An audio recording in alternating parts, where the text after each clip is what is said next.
Hi everyone, by Elif Shafak.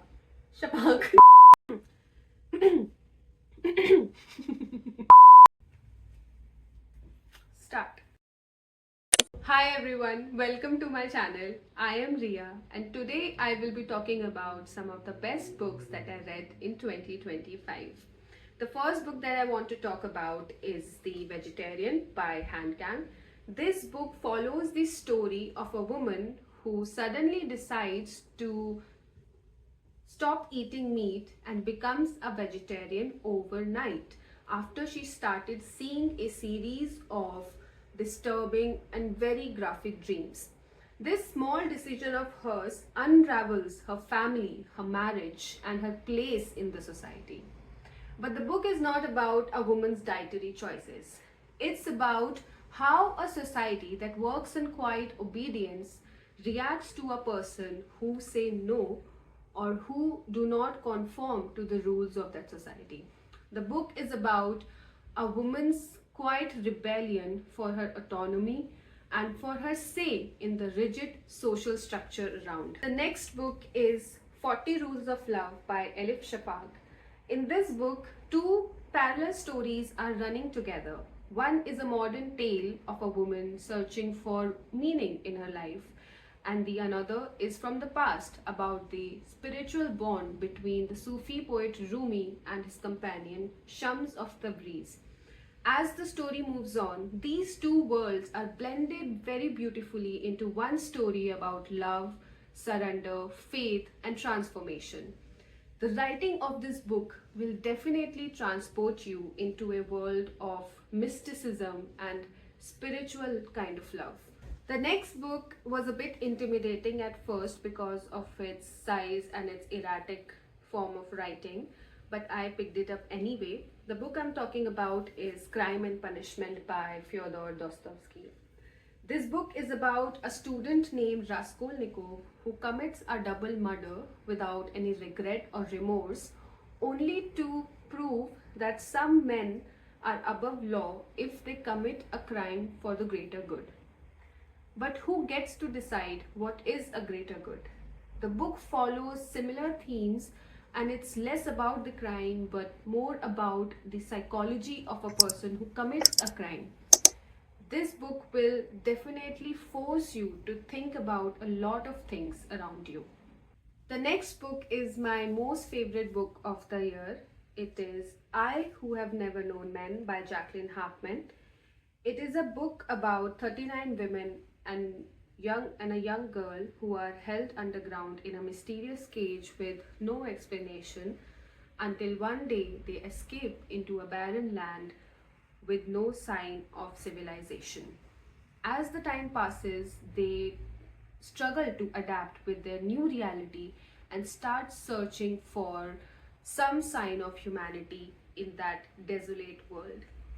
But there are no exit there and no answers, just loss, survival, and an aching sense for home.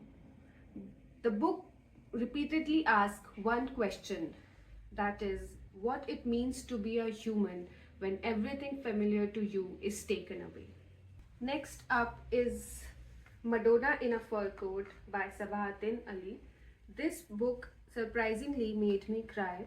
On the surface of it, this is a cliche love story between a man and a woman.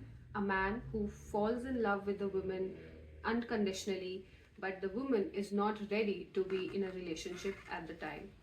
But at the core of the story, it discusses deeper themes like that of missed connections, unspoken love, and yearning. The book is so beautifully written that whenever I see the word yearning now, I think about this book. It is written with so much vulnerability that it will make you think about how one intense relationship can change a person's whole identity. The next book that I want to talk about is Perfection by Vincenzo Latronico. I like this book more because of its relevance in today's world than for its story or characters.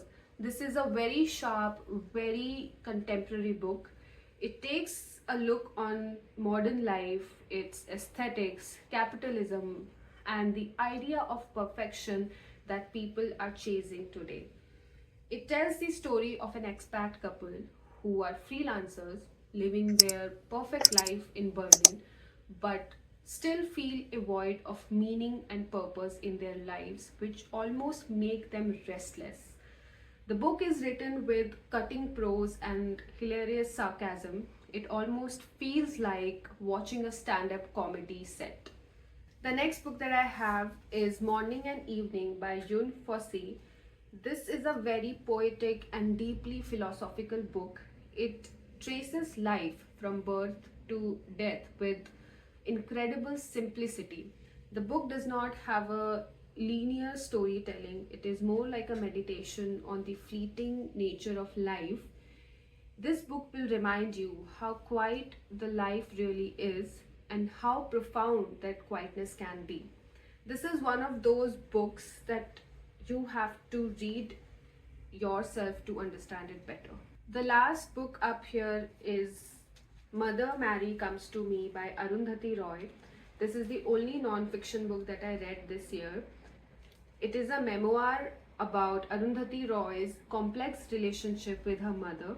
The book is a very raw, unfiltered, and intimate account of a daughter about her stern mother and a daughter's longing for her mother's love and validation. The book also shows the journey of Roy, how she became a writer and the person she is today. Reading this book feel like listening to someone thinking out loud without any censorship. So these were some of the books that I read this year. I hope this video inspires you to pick one of these books or at least get you back into reading.